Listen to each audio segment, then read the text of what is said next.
Good morning everyone. Today we are starting the revision of chapter 8. Chapter 8 का हम revision करने वाले हैं जिसमें हम पेरीमीटर, एरिया और वॉल्यूम के बारे में पढ़ेंगे. पेरीमीटर क्या होता है? Perimeter is the boundary. Perimeter को क्या बोला जाता है? Boundary. For example if I need to find the perimeter of this board, तो मैं इस बोर्ड की बाउंड्री को, ये नीचे वाला साइड वाला, तो मैं इसको कैलकुलेट कर लूंगी कि कितने मीटर का है, तो उसको पेरीमीटर बोला जाता है. आपके इस चैप्टर में पेरीमीटर, एरिया, वॉल्यूम, हर इनके फॉर्मूले दिए हुए हैं which you need to learn. सारे बच्चों को सारे फॉर्मूले टिप्स पे लर्न होने चाहिए. तो सबसे पहले I will tell you how to find perimeter. Perimeter, अगर रेक्टेंगल के पेरीमीटर की बात करेंगे तो रेक्टेंगल में ही लेंथ और ब्रेथ होता है. तो अगर आपके क्वेश्चन में it is not given find the perimeter of rectangle, then it is obvious. If it is given length and breadth, then you need to find the perimeter of rectangle only, because rectangle में ही length और breath होती है. और side किस में होती है? क्यूब में और स्क्वायर में. लेंथ और ब्रेथ हमारी क्यूबॉइड और रेक्टेंगल में होती है, साइड हमारी क्यूब और स्क्वायर में होती है. नाउ अगर हमें पेरीमीटर ऑफ रेक्टेंगल निकालना है, the formula for perimeter of rectangle is 2 into L plus B. Here, अगर आपको यहाँ if bracket is given, it means we need to multiply. If there is a bracket between the digit and the alphabets, it means you need to multiply. Here length is also given and breadth is also given. Now I will tell you what is length and what is breadth. This is length and this is breadth. Length, wall की length हमारी होती है ये, और breath हमारा होता है नीचे वाला. तो लेंथ भी गिवन है और ब्रेथ भी गिवन है. Simply we will put the values. Length here is 3.5 and breadth is 3 meter. Length is 3.5 and breadth is 3 meter. So now I will add these two.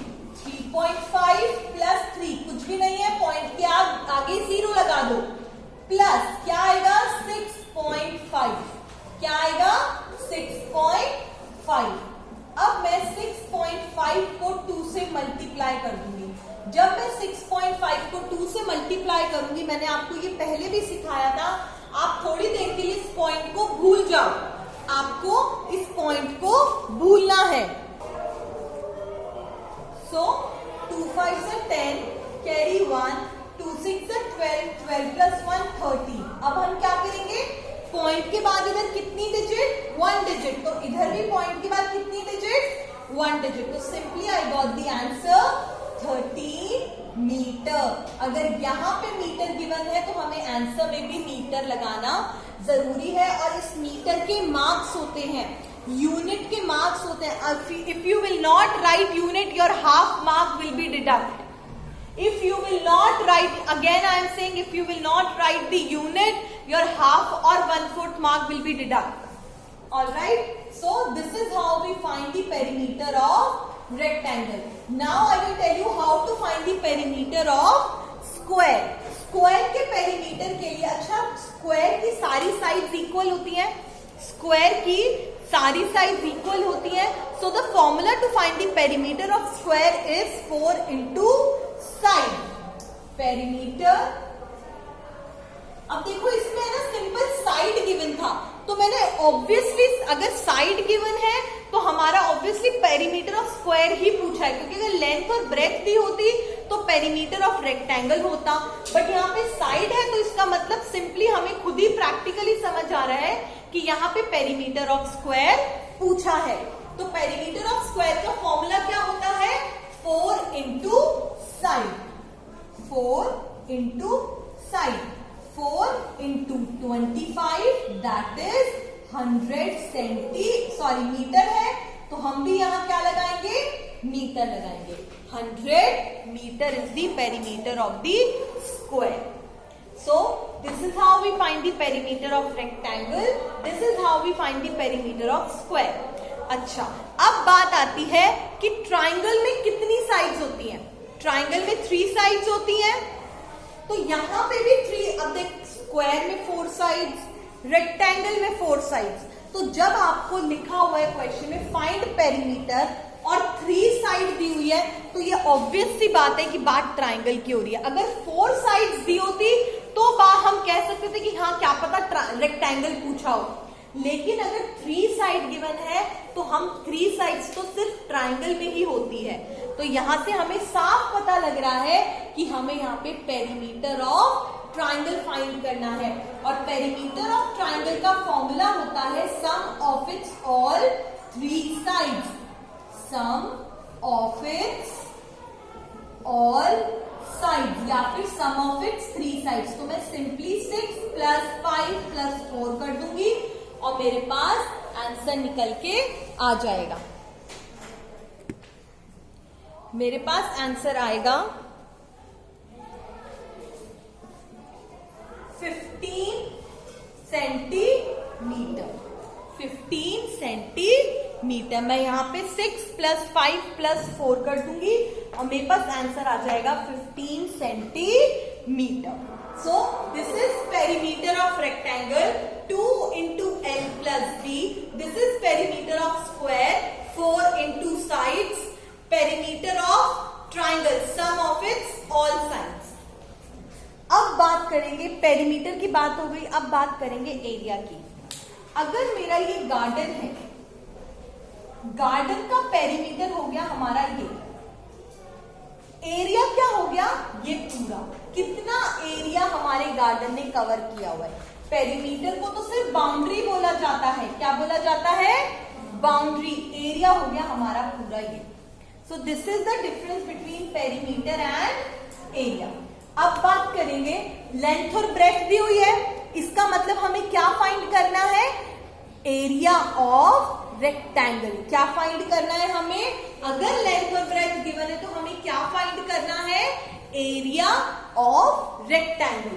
कैसे करेंगे, एरिया ऑफ रेक्टेंगल क्या होता है, length into breadth. हमें length भी given है 9 और breath भी गिवन है 7। लेंथ भी गिवन है हमें 9 और ब्रेथ भी हमें 7 गिवन है। तो I will simply multiply these two and I will get centimetre square. This square is important. क्यों इंपॉर्टेंट है, क्योंकि ये स्क्वायर ही हमें रिप्रेजेंट कर रहा है कि हमने ये एरिया निकाला है। एरिया जब भी फाइंड करोगे तो यूनिट लिखोगे और यूनिट के ऊपर आप क्या लगाओगे, स्क्वायर लगाओगे। क्या लगाओगे, स्क्वायर।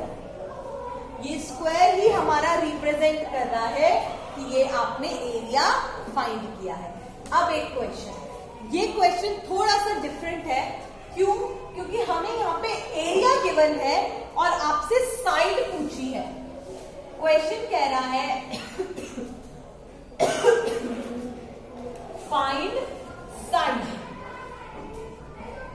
मुझे एक बात बताओ, एरिया ऑफ स्क्वायर क्या होता है, what is the area of square.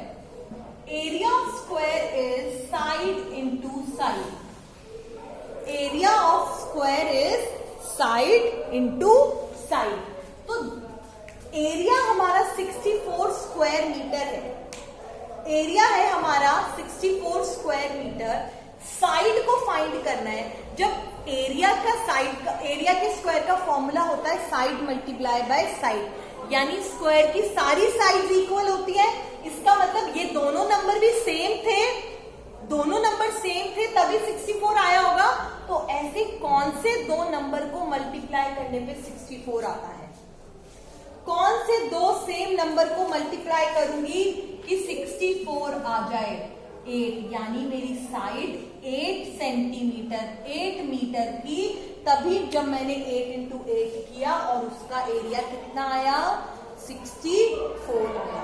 अगर ये एरिया 49 होता तो मेरी साइड कितनी होती, 7 होती। कितनी होती, 7 होती। अगर मेरा एरिया 25 होता तो मेरी साइड्स कितनी होती, 5 होती। पर क्योंकि यहाँ पे एरिया हमारा 64 था, इसीलिए साइड हमारी क्या हुई, 8 हो गई। क्योंकि दो नंबर सेम नंबर्स को मल्टीप्लाई करने पे 64 आता है। कौन से दो numbers? 8 into 8 is 64। 8 multiply by 8 is 64। सो आज हम बस इतना ही करेंगे। नेक्स्ट क्लास में हम आपको और भी आगे कराएंगे। Thank you.